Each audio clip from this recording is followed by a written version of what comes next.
don't forget, there are lots of great ways to show somebody that you care about them, that you love them, to make somebody feel loved. And that includes yourself.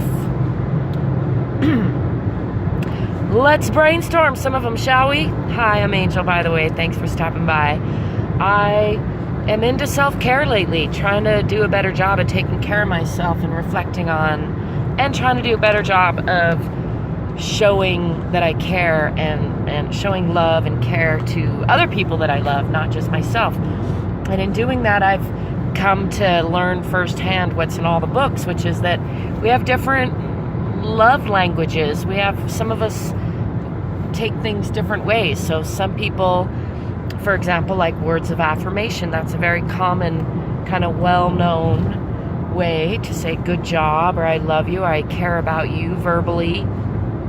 And for some people that works really, really well. For some people that actually kind of has a countered effect, and I would put a little asterisk and say, if you're one of those people that tends to kind of think that's disingenuous or not find that a good way of making you feel loved, maybe hold just a little space for the fact that we all have our different love languages, and recognize that that is one of the most common ways. And so even if it doesn't feel heartfelt to you, it may be heartfelt to the person that's trying to give you that love and attention, or words of affection or affirmation. And also, even if maybe it isn't that genuine, maybe they just don't know what their own best language is, or have very many tools for showing that they care, that they love, which is why I am diving deeper into this topic, because I think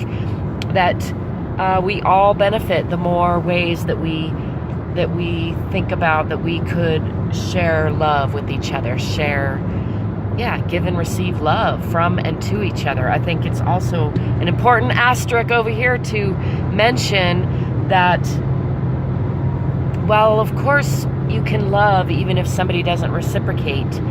It's a different thing when love is received and given, and there's a loop, and even best when it's reciprocal between two people. But even if it's just, actually, I don't know if that's best is accurate, but even, on the broader scheme, just loving and receiving love doesn't have to be in the same little loop, but on the broad scheme, that's what helps love grow and helps love be awesome. So, number one, words of affirmation. Number two is attention. That's looking at someone, that's positive, that's smiling at them, that's giving them your focus, your attention. For some people, that is the number one love language, and any words just get in the way of that. And I think I like to put together a lot more than one love language. So I love to look at someone and give them words of affirmation or affection, but that's number two, attention. And that could be, visual attention, or mental attention, or even auditory attention. But it's really just that focused presence, that real attention, putting your attention, your open mind to that person to see what do they need, what are they saying, what are they doing, to just giving them your attention. Whether sometimes in a way like a parent might to a child who's not asking for attention necessarily, but just to make sure that they're all right, or in a way, or a lover. I don't mean to single out parenting. We all, to anyone that you care about, you might pay attention sometimes, give them your presence just because you love them and you want to check in yourself, your presence to them. And if they're requesting your presence, they want your attention. A good sign of love and care is to give them that attention upon request, if you can, or to say, hey, I can't give you my attention right now, but at this time I will be able to, and then keep that appointment to give your attention.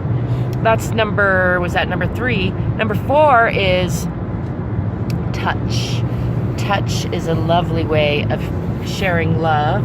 Now, of course, like all the other languages, it can be inappropriate. It can be misinterpreted. It can be given in a way that doesn't feel loving. So I think it's important to understand your partners, the people you love, their love languages, and with all of these, to understand what works best with different people. And again, that's part of why I really love to think about using multiple languages in my life, in my world, and trying to tune in to what people that I love really respond best to, and use 2 or 3 languages that they respond best to with them, and use other languages with people who don't respond, who respond better to other languages. So that's number 4, love language. What's another one?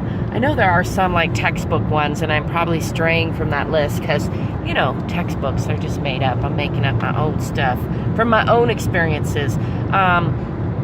So let's review. We had words of affirmation. We had attention, presence. We had, did I skip one? We have touch. Maybe I'm only on 3. Maybe I'm forgetting the 4th. This happens to me a lot. I remember another one, though, whether it's 4 or 5, it's gifts. For some of us, presents, being thought of when you're not there, and having somebody get something for you and think through, like, something that you would like and get it for you. For a lot of us, that does the trick as far as making us feel loved. And I like to buy myself flowers.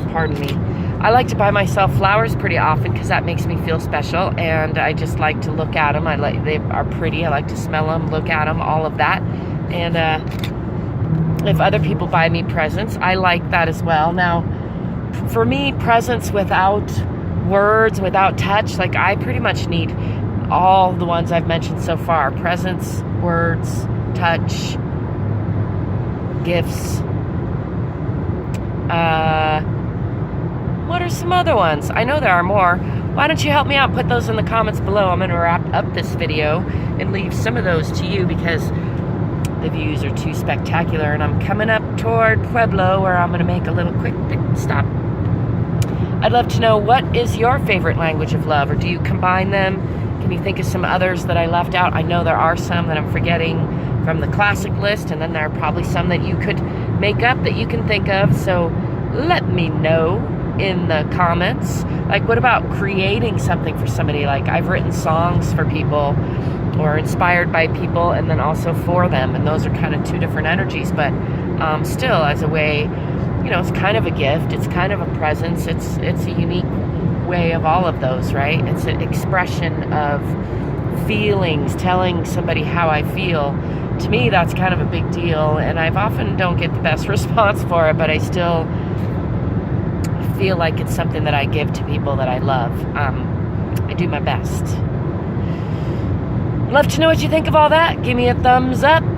Subscribe to my channel if you haven't already.